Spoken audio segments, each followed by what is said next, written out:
You saying that, I don't know what just happened, but I was just like, oh, wow, I do have a premiere coming up.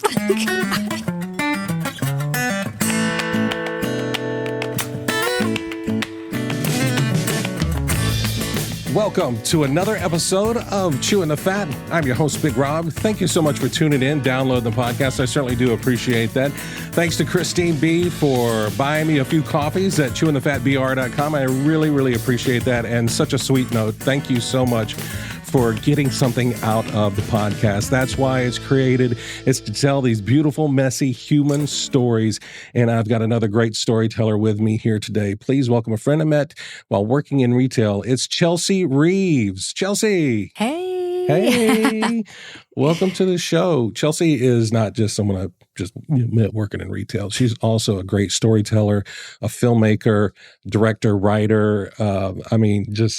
A Renaissance woman. Yeah, you know what? That's a good one. Yeah, I like that. All right, I'm gonna put that on my bio. Yeah. I'm like, you know what? Yep. I'm in the process of just kind of creating a website, and I'm like, I'm gonna add that to the bio. I'm gonna add that. So, Chealsy, are you from the Augusta area?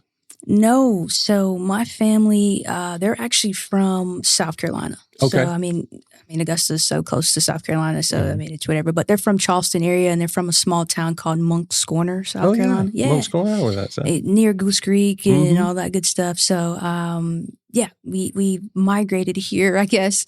Wow, my dad's in the military. He's retired now. This was his retiring spot. And I, was born in Germany.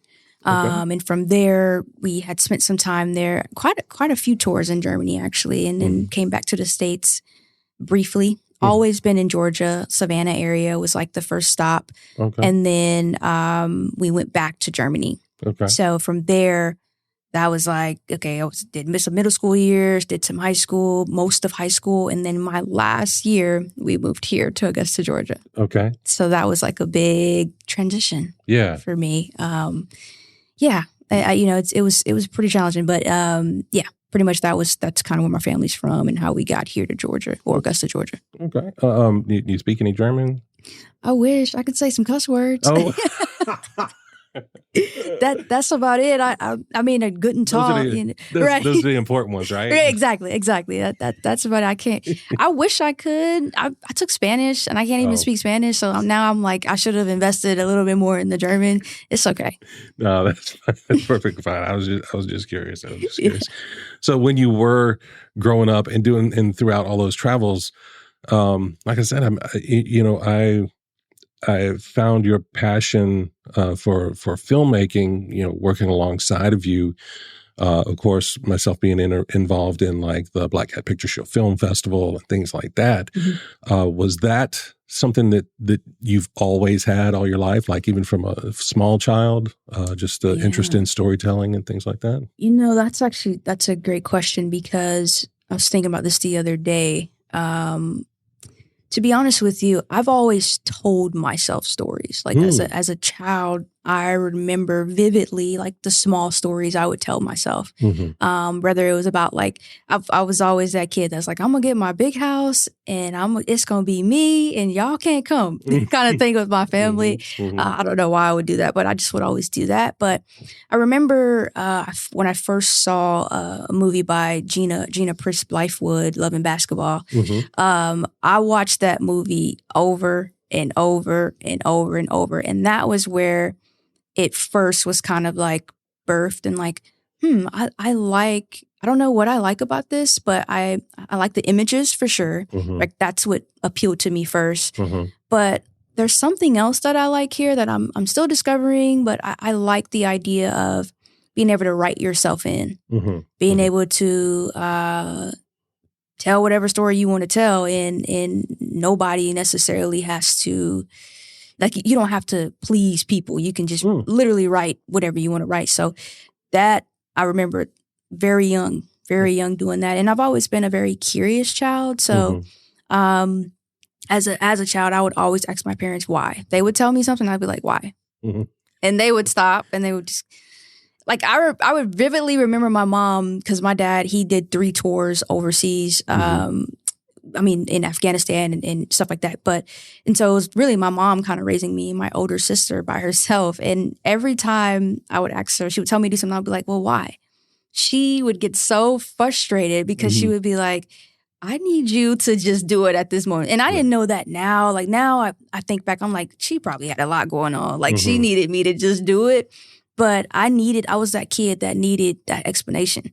I needed to know, hey, this feels chaotic. Why is this chaotic right now? Like, could we have planned better? What's going on? So that's when the storytelling in me was really birthed, was in those years of just being always a curious person. Yeah. Now, you say you tell yourself stories. Was that just something that you did like just internally, that kind of internal monologue type stuff? Or did you ever write those stories down or try to find another outlet for that stuff? So it started at a teen center in Germany. That's where there was places you could go that weren't a teen center, but people may not have spoke English or whatever the case may be. So the teen center was one place that was on the base that I would go. And there was a guy there named Mike.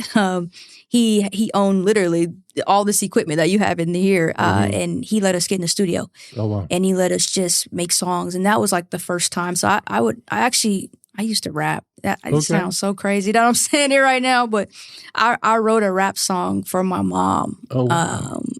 For Mother's Day. Okay. And that was like my first time like pinning something down. I'm like, hey, like I was like, Mom, and I had a guy, he used to sing, or he still sings now, but he sung the hook. I wrote my verses and I played it in church for Mother's Day. Oh wow. And that was like the first moment, or my first time like actually writing something down in that way. Yeah.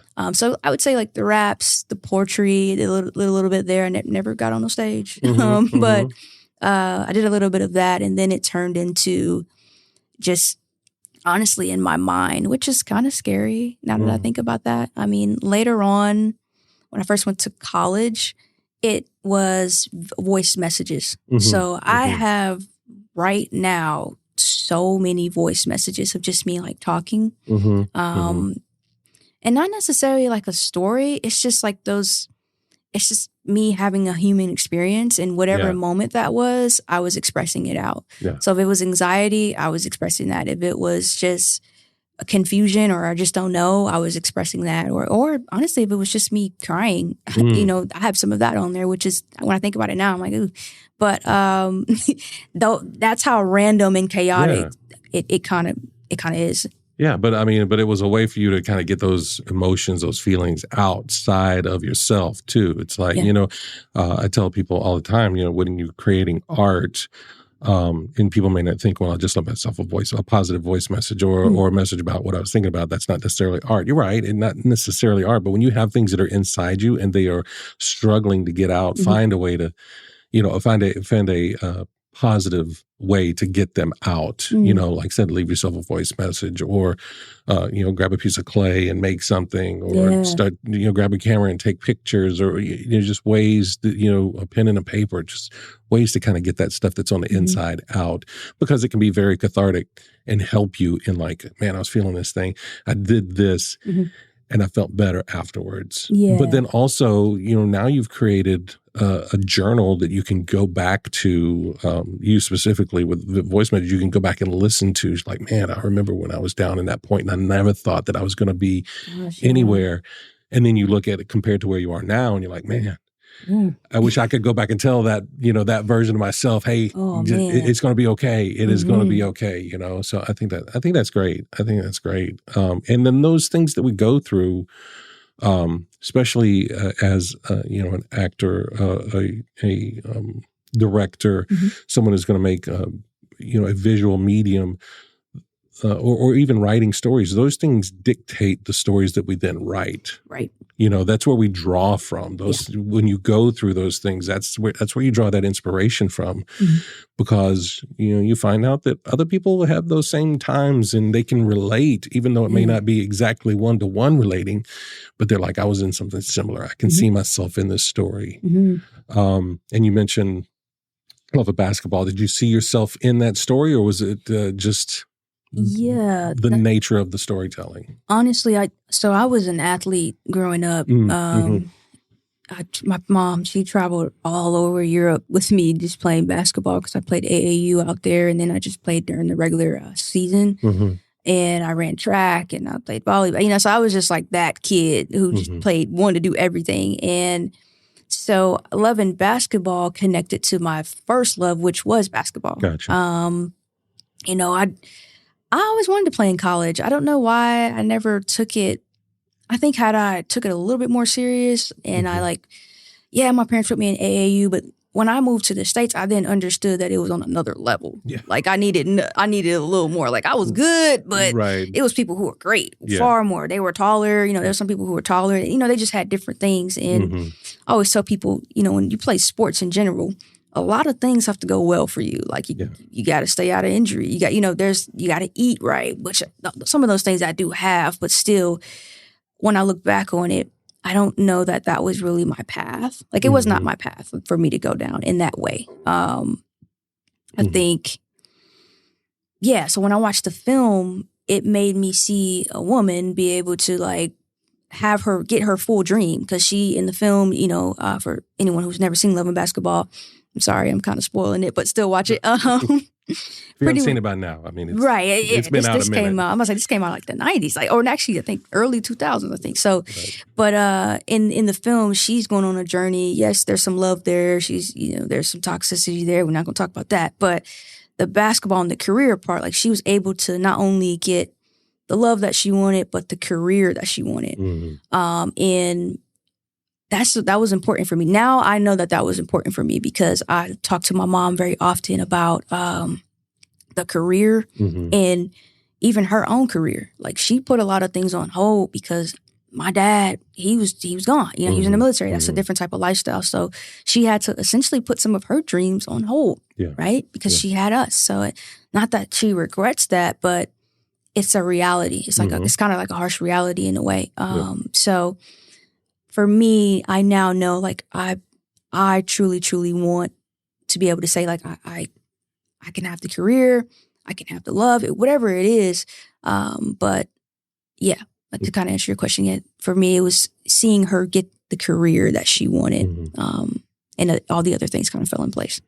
So when you were in college, and did you take like fine arts classes? Did you take filmmaking? Did you take screenwriting or anything like that? Oh yeah. So my first, so I dropped out of college. Okay, I mean that's fine. First, because I was doing pre-nursing. I don't know why I was doing that, but I was just doing. Well, apparently, whatever. You figured out that was not for you. So I figured it out so quick that I just stopped going to the classes. Like my dad was so upset with me. He made me pay the money back. He was like, "Listen, I don't know what you're doing, but this can't be it." So I took a year off, and I was just working at Walmart. And from there, I understood. I just was seeing people who. There's nothing wrong with working at Walmart, but I was seeing people who never really went after their dream. Yeah. They sort of settled in. Yeah. And I was like, oh no. Like, so I started telling myself a story. And I stumbled upon I think it was an ad for the Art Institute of Atlanta, which is an art school. It's now closed down, but it was that school. I applied and I got in. And I ended up studying video production. In video production, I got to learn everything about media and, news, broadcasting, narrative work, commercials.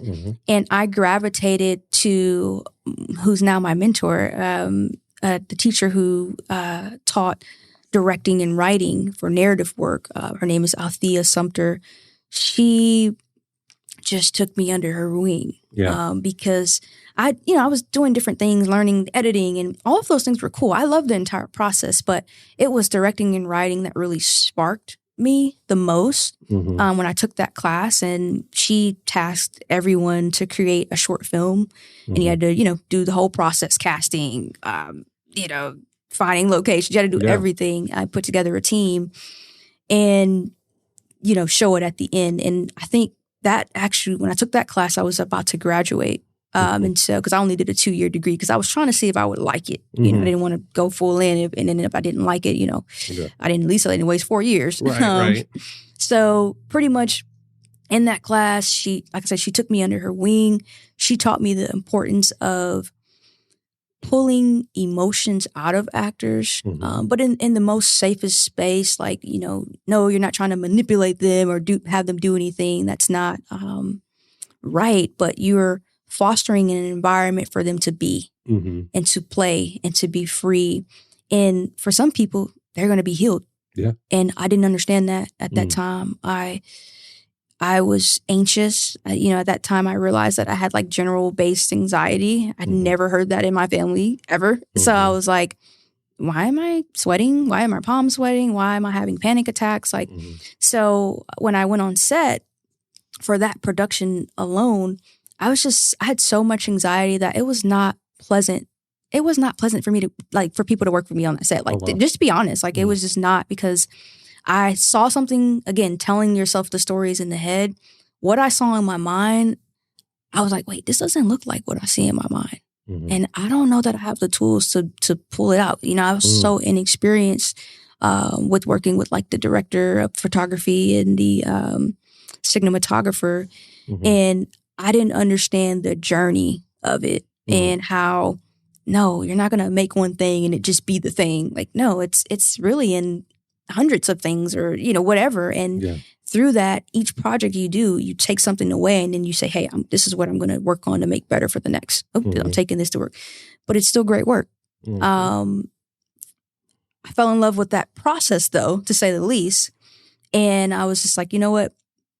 I may not stick with it right now. I still wasn't sure. But I do know that there's a spark here because I was able to pull some very beautiful emotions out of the actor and allow her to play, and there was a safe space, but I need to learn how to collaborate better. And that's kind of what I learned in that journey. And I was afraid of that. I was afraid of like really just being honest with myself and saying like, I don't know that you know how to collaborate. It's not just you and the actors, it's everyone else, and everyone is pulling from the director's vision. Yeah. And you got to be able to clearly state what it is you want. And allow other people to add their flavor as well, so that it's a great project. So, yeah. Do you to go back to the educator, Miss Althea? Yeah. Do you feel like you would have been as impassioned about it if she hadn't taken the extra time and taken you under the wing to really? Oh, man. Yeah. But, because I think that's the great thing about educators, when they see potential and they have this mystic ability that other people don't, to see potential and to say, you know what, I'm going to spend more time with this person because I see that they have the ability to do more than what maybe they're showing at the time. So, if she hadn't done that, would we be here talking? Gosh, that's a great question, because, I don't know that I would be. Yeah. I don't know that I would be here, because she was able to connect my lineage, because, from Gullah Geechee, she's from South Carolina as well. So like she was able to connect all of what I didn't understand about myself to the dream and how I can really make it a reality. So no, I don't know that I would be here. I probably would be, I would have given up or something. Like, I don't know. Like, I'm not a person that usually gives up on things, but maybe I would have chosen to focus on editing or something else. There's other parts. And there was a teacher who told me, like, he was like, you're really organized. You're really disciplined. Like, maybe you should think about working, doing some PA work or doing this or working at a production house where you have like a desk job. And I knew that didn't connect with me that well. But then it was always Althea saying, like, listen, what you wrote on this paper and how you described to me, this is it. Like, this is what you need to be focusing on. And you just have to understand how to be confident. Yeah. And like show up as yourself. Like, and not allow the thoughts that our mind is going to tell us so many different thoughts. You know what I'm saying? But feelings aren't facts. Yeah. So you have to just understand that if this is your gift, because it is, it's ebbs and flows of that. Yeah. And that's okay. Yeah. Be okay with the ebbs and flows. Yeah. Yeah. I love that. I love that. Shout out to Miss Althea. Thank you. Yeah, shout out. Yeah. I love you. So we go through that, and you've created your student project. What's the next step for you? What happened then? Oh man. And this is where the plot thickens now. So yeah, I created that short. There were some challenges, meaning, collaboration in art school is so fickle because you're kind of collaborating with people, but then there's assignments that you're responsible of doing, you know what I'm saying? And so you're not really supposed to be collaborating on them projects, because that would be considered cheating, I guess, you're getting someone to do your work. And there was a piece of a project that I had someone, I'm not a he was an animator. I'm not an animator, and I needed help. And at the time, before I graduated, like right before the graduation date, and I shot that project, a piece of it needed, it was a trailer piece. And a vision I had was like animation, but I didn't really know what to do. I'm not an animator. Again, I don't know what that is. I don't know the softwares.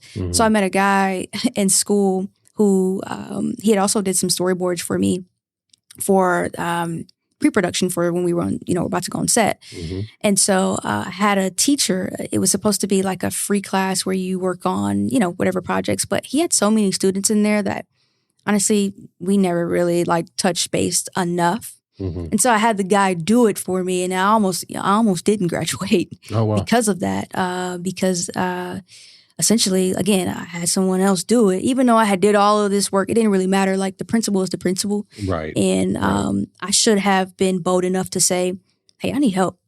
Like, can you help me with this? Like to the teacher instead of just going and doing whatever I want to do. So he had a conversation with me. He said, hey, listen, in life, you got to work for everything that you get or you do. There's no cheat codes. Yeah. There's no shortcuts. Right. There's no back doors. And I'm going to let you go this time because I wasn't as present enough as I should have been. But I just want to let you know, moving forward in your life, don't do that again. Right. That's pretty much what he was telling me. Like, don't do that again. I appreciate him for that because that's another lesson of like, hey, like, speak up, raise your hand when you need help. Why are you so prideful to say you need help? Like, I think that's just the ego in me, the pride in me, the independent whatever, the independent woman in me. Like, well, I mean, because sometimes there's pressure, as a woman to be like, oh, I don't want to show weakness because I'm asking for help. Yeah. So it has a negative connotation. Whereas if it had been necessarily a man asking for help, then it'd been like, oh, he's just looking for some help. He needs some help, whereas you don't want there to be a perception of weakness because you're asking for help or that you're not up to the task or intelligent enough to do this just because you're asking for help. So I think, that's I see it as a difficult, road to navigate sometimes, because there's just other perceptions and you don't want to be thought of as that way. So you're like, all right, well, I'm going to make it work how I need to make it work. 100%. I'm a person that like, hey, we got to get the job done. Like, how can we, I want to do it in the most genuine way. I'm never going to do anything that goes against my values and my code. But in this particular situation, I saw it as a collaboration moment. Right. Again, the assignment was assigned to me, not my friend. You know what I'm saying? So it doesn't really matter at the end of the day. So I had to take responsibility for that. He did give me a pass, though. So good. Shout out to him. That's good. And I did graduate. And my film actually won Best of Show in our student film presentations or whatever the case may be. But the crazy thing is, I never showed anyone the film. What? What? I mean, you still have it? I still have the film, but I would never show it. That's why? Why would you never show it? So that's the problem. Like my mind, after I graduated from the Art Institute, I should be on a high because the film, for where I was at, the level I was at, it was a good film. Yeah. Like you took some people and you carried them all the way to the finish line. But I was so hard on myself. I felt like it wasn't that good. I felt like it wasn't shot the way that I wanted. I felt like I just had all of this. It wasn't in my mind. Yeah. And I just could not appreciate what I had done.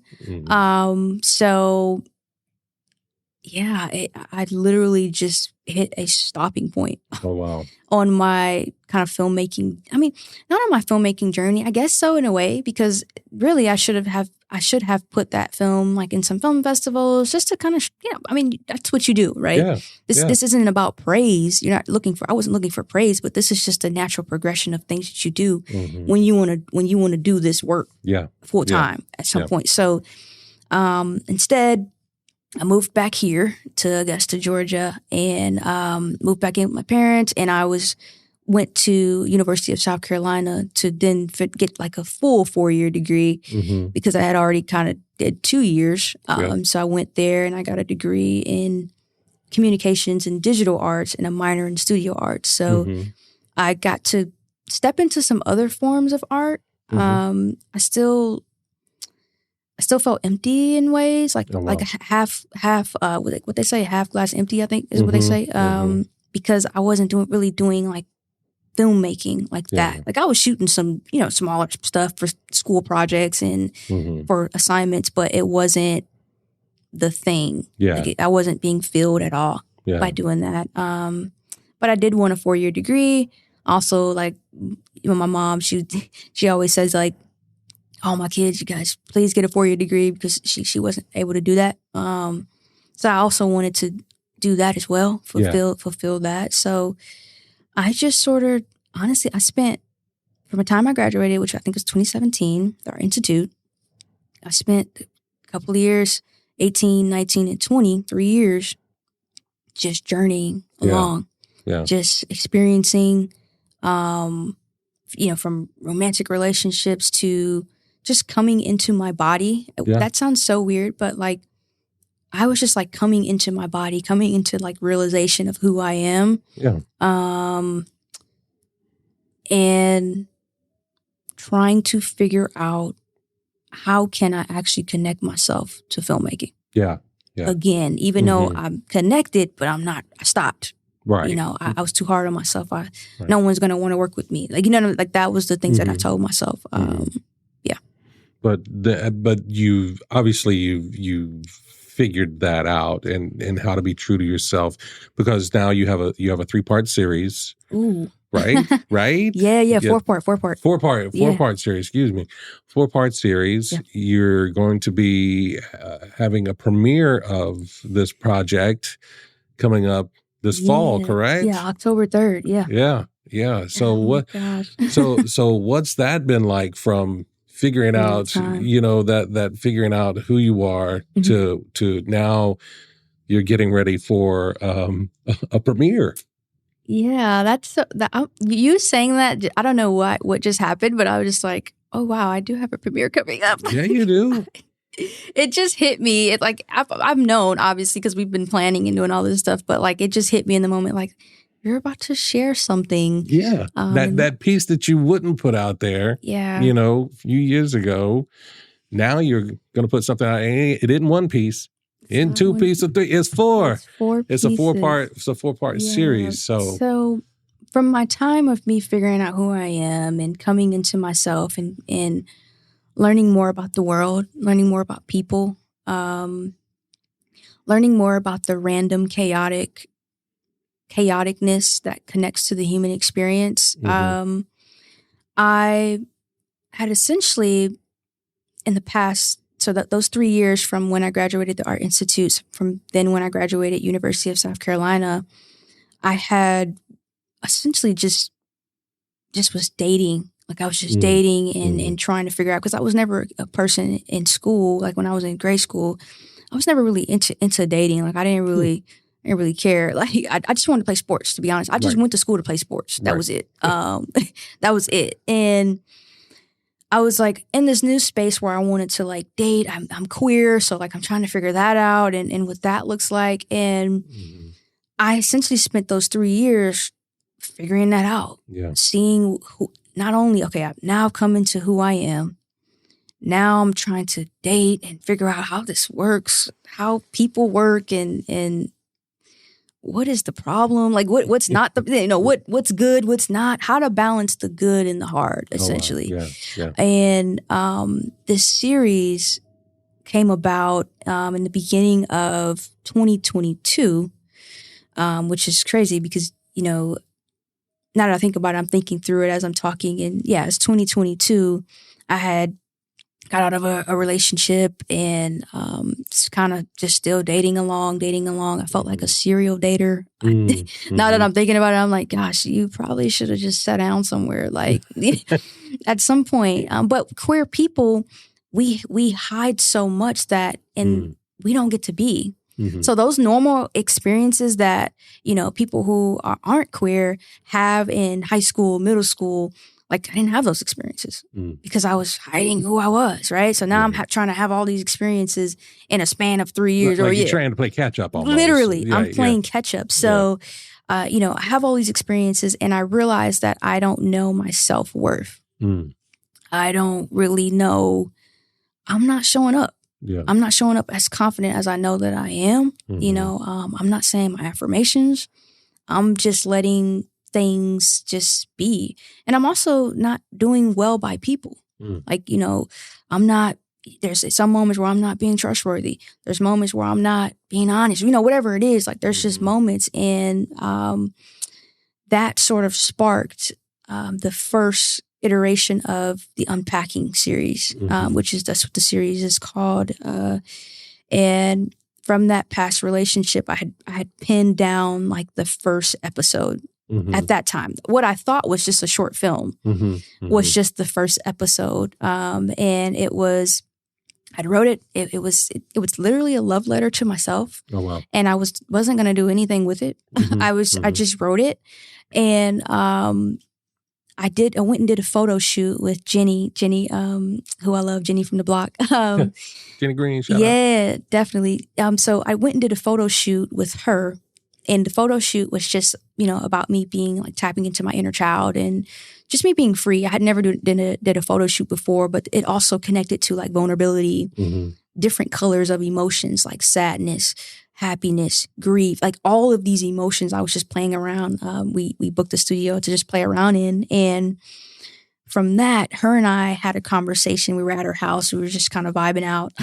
And we had a conversation about our relationships and how when you're in relationships, like there is a distinct different how people deal with their emotions. If that makes sense. Like I might deal with it. I might be on the floor crying. I might be doing this, but somebody else might be out chilling. Like you might not see that physically on their face.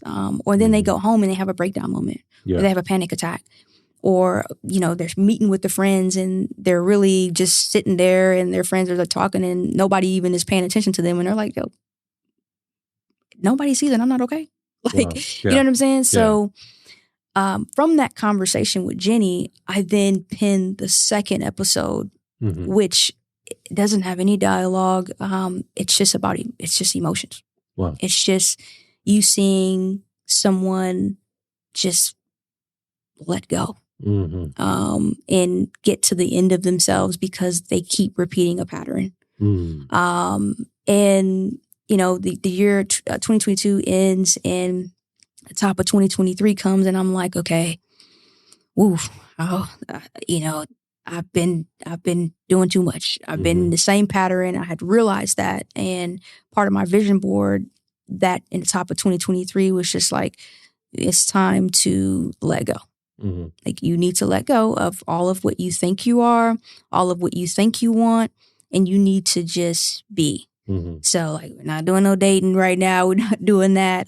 We just need to focus on myself. And so from there, I had connected back with two of my favorite people from film school, the Art Institute, and tapped them on, one as a producer, one he directed episode 3, Devontae.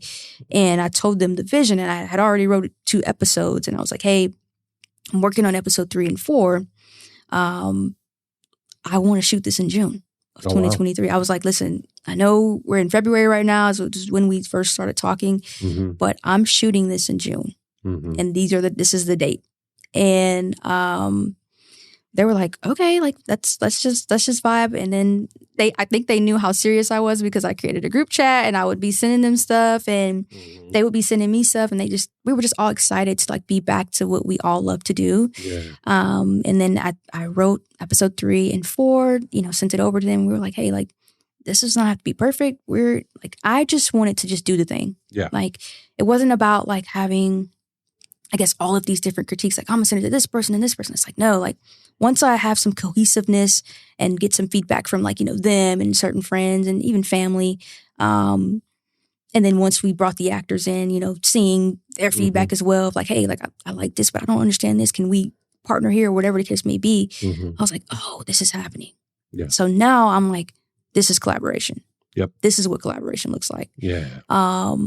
And we went on set. June, we shot 4 episodes in 4 days. I don't know if I would ever do that again. I don't know. Yeah, I wouldn't recommend that. That was probably the hardest I've worked ever. And I didn't feel like I was working. Yeah. But I was stretched I was stretched from we had locations drop out on us at last minute. We had to drive to Atlanta all the way in the mountains, and I had the producer cussing me out. He's driving up the mountain. He's like, listen, I don't know what he's just going off on me. He's like, yo, I'm still not there. Where do you have me going? I'm like, I'm sorry. I didn't even come check the location out because this was last minute. And but he still drove up there, and yeah, we shot at a getaway house, and then we came to Augusta where, I never thought would mean so much to me. I certainly don't see myself spending the rest of my life here. I want to move to a city, but I have such a more of appreciation for Augusta because the other 3 locations were shot here. Yeah. And the owners of these companies were just so gracious. They just were so open and so giving. And it's so, I tell people when people ask me about the series, this is a love letter to myself. I never intended for me to put it out to anybody. It was always like, no, like this is like a love letter to myself. Like this is me telling myself like, you are more, you are love, you are all of these things, and you don't have to settle. You don't have to feel like you have to move faster. You just need to be. Yeah. Yeah. That's amazing. And when's the premiere happening? October 3rd at Le Chat Noir. Yeah. Okay. Let's go. Yeah, I know. And Rob's so gracious too because he's a producer on the project.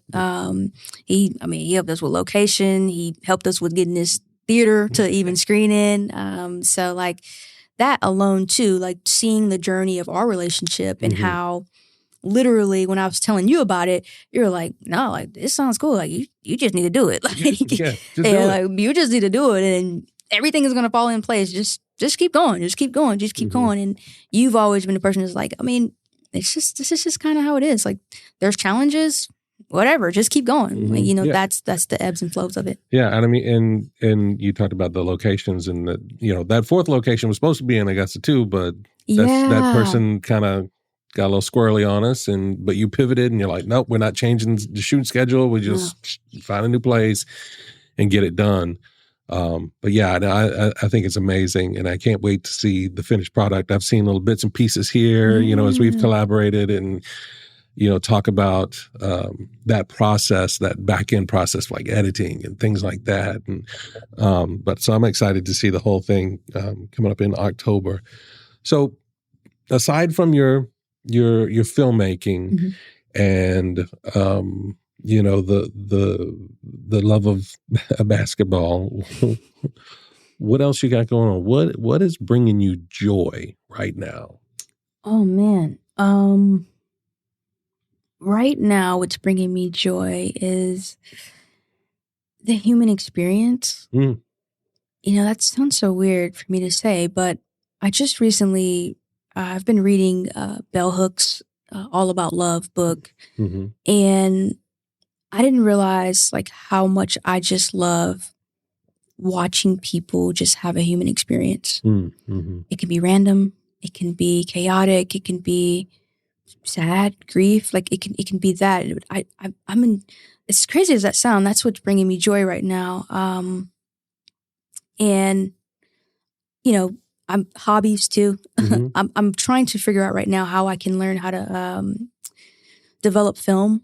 Oh, okay. So like I want to, you know, I'm moving soon. So I want to, hopefully I'll be able to create like a little dark room kind of vibe to like learn how to develop film because I love film photography. Mm-hmm. So I recently also got an opportunity to shoot. I don't shoot weddings, but my friend like begged me to come on and shoot her wedding because it was like an intimate vibe and she wanted it to be shot like a home video. Mm-hmm. So I recently did that and that was really fun. That really brought me a lot of joy of like, because I'm a person that loves nostalgia vibes. If you see me, you're like, oh, okay, yeah, I get it. You know, people who meet me, you know, they're like, okay, no, now you really do love like nostalgia. So, those are the things that are really bringing me joy right now. That's what I'm doing. I am working on my next project, which is going to be shooting this fall.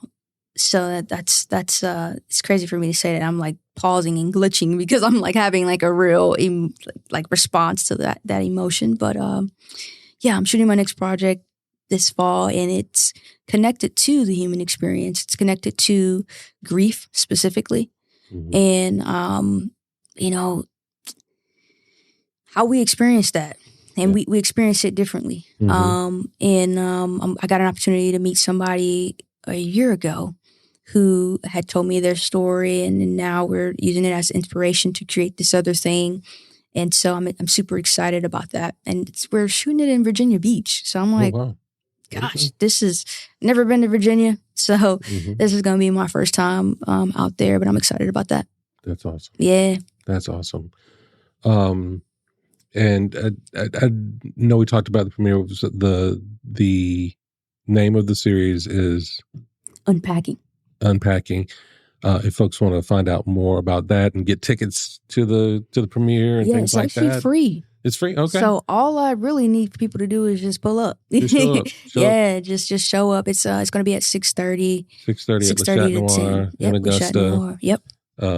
Come check out this 4-part series. It's going to be amazing. I know that's going to be amazing. Yeah, they got a bar. You can buy some drinks if you want to vibe out. I think we have like our signature drink is like a lemon drop. So like we know the girlies love the lemon drop. So well, you know, you can buy that there as well, and then we'll have a surprise there as well. Meaning, so we'll have some other things that we've been working on with the series. So I'm excited about that because again, it's all in collaboration. Like so, you guys get to see what we've been working on.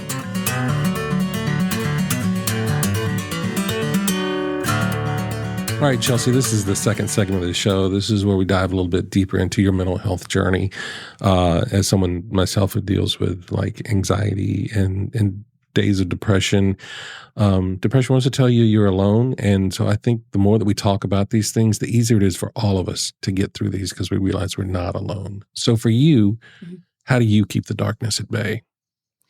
Wow. For me, there's a couple of different things. It's levels for me.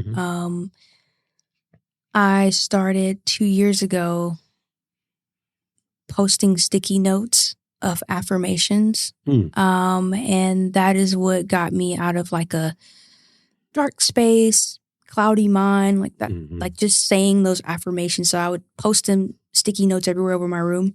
And then I would say them in the mirror. So I would just to try to build that muscle of like, hey, like I am this, I am that, I am rest. Like so many times I've heard people tell me that I'm all of the other things, and being able to reinforce and like solidify, no, I am this, despite the experience I had, despite my mistake, despite whatever, this is what I am, and I'm standing on that. So for me, it's been affirmations to keep myself out of like the darkness and like my mind wandering so many times. And then meditation. So I started therapy 3 years ago, somewhere around there. And my first therapist had introduced me to an app called Insight Timer. And it's a meditation app. It has all kinds of curations of different meditation teachers. And I started meditating. I would just, first it was just me sitting there breathing. Then it became me just being able to do other things and also in a meditation kind of state, if that makes sense. And then now it's just more, it has moved into prayer. You know, I pray, I read the Bible, scriptures and things like that connect, just so that I can, for me, it's always been levels. Like it's never been one thing. Yeah. I just feel like it's always been these combination of things that come together. And maybe on certain days I have to pull more like on affirmations and I pull from something else. But those are the things that like really help me. Yeah. And I know you mentioned in the previous segment about like your voice messages and things like that. You know, and you talk about the sticky note affirmations. You know, I think there's, you know, a great way to combine those things and just record those affirmations to yourself in a voice note on your phone or something, so that if you're not at home looking in the mirror, you've still got that with you, and you're like, I need something, and just, you know, go ahead and label it. Be like, you know, affirmation for, you know, talent or creativity or whatever, and just play it and hear yourself. That's good, be like, you know, giving it back to you, like, hey, you are, you know, able to do that. No, I think that's, I think that's something that, you know, as technology has come along, because you talk about the apps and things like that, that it makes it a little easier for us to kind of have those things at our fingertips. Literally. Like it's like no, you know, it's hard to say that which you don't have when we have so many things now. So also just gratitude. So I somebody gifted me a gratitude book. So daily, I didn't know how important daily gratitude is. Like I didn't really know that you should think about what you're thankful for each day, even if it's one thing. Like you should, but then take the next step and like write it down. I'm not good at journaling. I have tried so many times to like, okay, I'm gonna journal every day. Like I see people, it's so funny. I see people online at the end of the year, they're like flipping back and they're like, yeah, I finished all. I'm like, gosh. 4 books full of stuff that I've written. Literally. Like, and I'm like, I want to be like you. I really do, but I'm not that great at journaling. So daily, the daily gratitude or affirmational book helps me write in smaller chunks.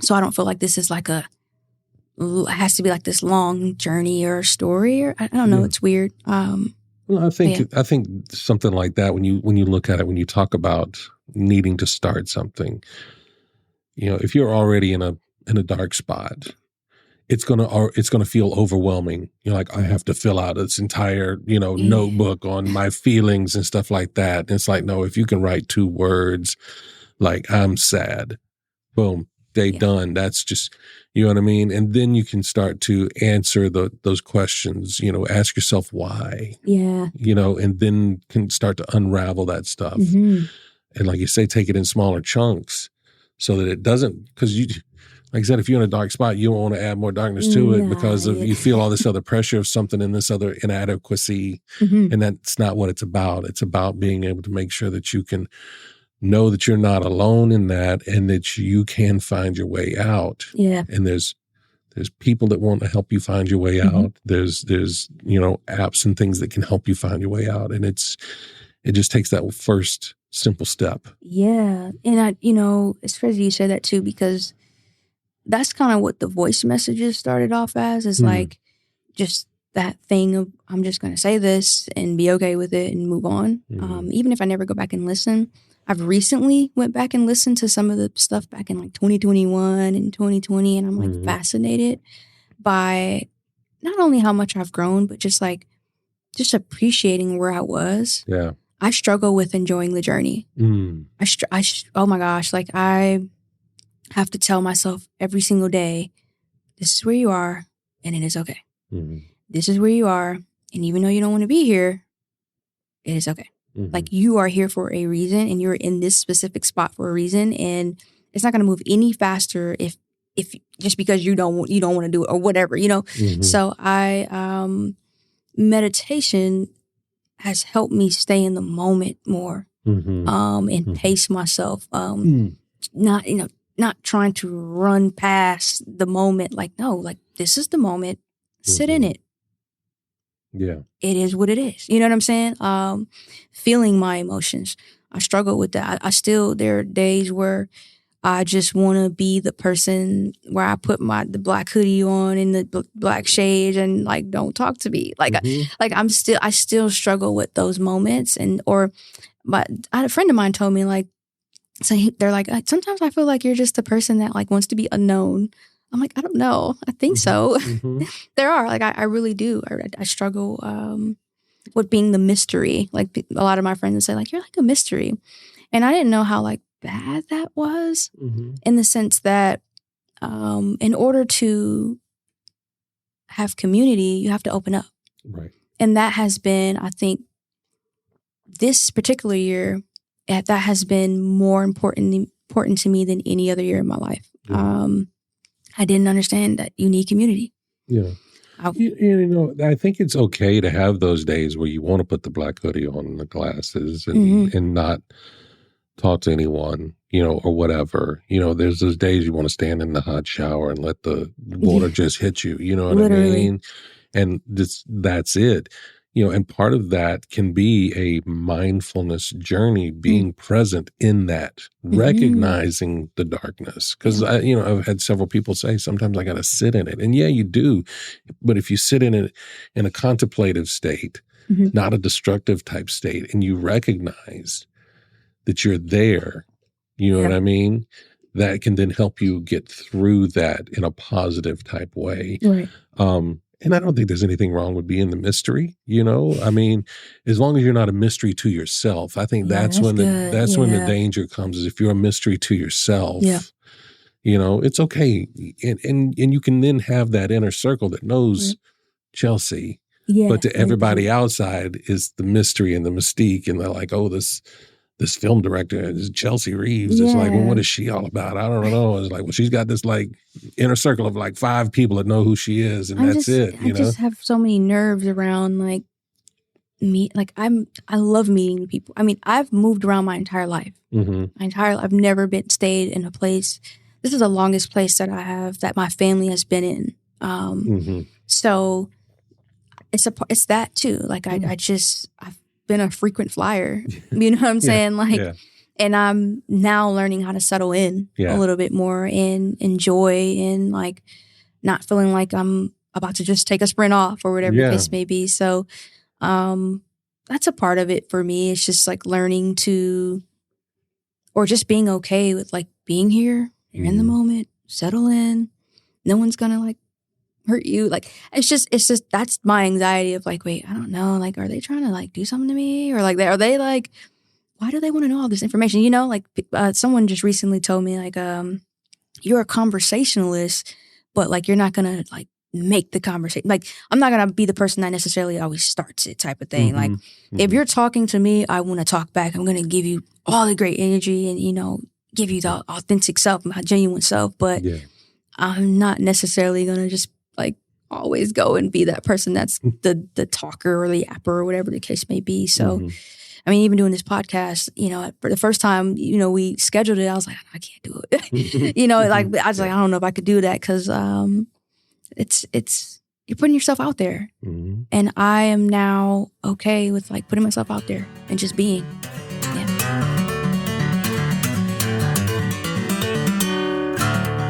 All right, Chealsy, it's time now for the third segment of the show. It's time now for the Fast Five. The Fast Five. It's time now for the Fast Five. Fast Five.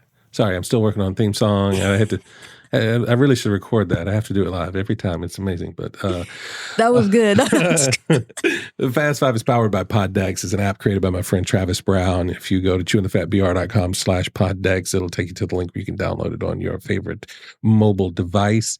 It's 5 random questions, no wrong answers, just the first thing that comes off the top of your head, okay? All right, you ready? I'm ready. Let's do this. All right, here we go. Question number 1. What's the best compliment you ever received? That I'm calm. I'm a calming presence. Ooh, that you're a calming presence? Yeah. That's pretty dope. That's a dope compliment. Yeah, that one got me. I was like, okay, yeah. Yeah, that's a good one. Like in a world of chaos, to be the calming presence. They said I'm the calm in the, and I was like, oh yeah, that's good. That's right. That's great. Question number 2.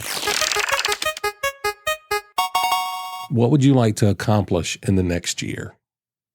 Oh, I mean, I know you got a film that you're working on, but like, you know, in the next year, we come back in, you know. In the next year, so next year. No, like, yeah, like a year from now.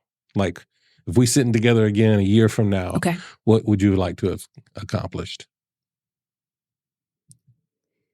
I would want to accomplish my first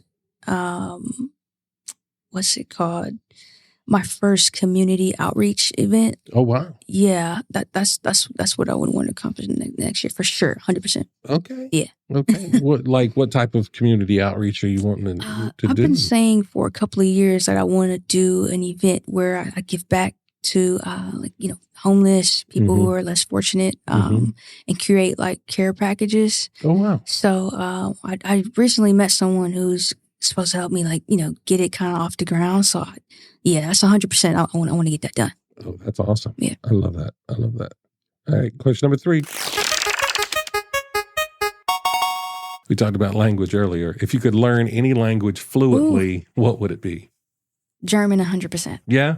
Oh my, yes. Oh my gosh. Is there a little like German guilt in there because you lived there so long and didn't learn? My godmom is German. Oh, okay. Like, what? You know what I'm saying? Like that just, I was born in Germany like that. Yeah. It feels like something's wrong because you don't know enough German. Of course. Gotcha. I gotcha. That's a good answer. There's an app out there called Duolingo. Maybe you could just like download it. You know what? And I'm just saying. I'm just trying to help. You're right. I'm just trying to help. Question number 4. Ooh, if someone made a movie about your life, who would play you? Oh man. I'm gonna go. Who would play me? Oh my gosh, what's her name? She was from Orange is the New Black. She played Poussey. Was that the name? Samira Wiley? Yeah, I think she definitely would play me. Okay. 100%. Okay. All right. Awesome. Question number 5. What is your greatest fear and how do you manage that fear? Oh my gosh. Okay. Yeah, my greatest fear is not becoming. Oh wow. You know, I believe that we are all put here for a reason. Mm-hmm. We have a purpose, we have an intention, we have something that we are putting out into the world, so that we know when we're gone, you know, hopefully the world is moved in a better place, and I got to contribute to that. Yeah. I got to contribute to it being better. I got to be the person that created a bridge for others to just walk freely through. Oh wow! So yeah, that's my greatest fear. Yeah. That's awesome though. I love that. Yeah, that's great, and I truly think that you are going to be. That you are going to come into that. I received that, yeah. Absolutely. And that's our 5th question. That's our Fast 5. And that's the show, Chealsy. Thank you so much for being here. Oh my gosh, I did it. You did it. So if folks want to keep up with you and your journey and, the film coming out and all that stuff, what's the best way they can keep up with everything? Oh man. So I actually, I'm in this huge transition right now, but if you want to kind of keep up with the film, flyers are coming out, different things like that, Instagram is going to be the place at Chealsy R, and my name is spelled a little different. So it is Chealsy and then R. Or my production company page is Unpacked Daily. And then I'm gonna say this here. I'm nervous to say this, but my first YouTube video will be up September 1st. Okay. So you can kind of catch up with me on YouTube at, I believe it's Chealsy R. No, it's at Unpacked Daily. So that's my YouTube channel. So yeah. Awesome. Well, I'll make sure that we put those links up in the show notes so that folks can find and keep up with you and really just have joy in your journey as well. So again, thank you so much for being here. And I love you. I love what you're doing. Yeah, and I wish you nothing but success in the future. Thank you so much, man. I love you too, man. Rob has been one of my biggest mentors. So doing this, I'm glad we made it. Absolutely. And if you would like to support this podcast, I'd appreciate it if you bought me a coffee at chewingthefatbr.com. But until next time, I look forward to the chance we have to sit a spell and chew the fat. Reaves.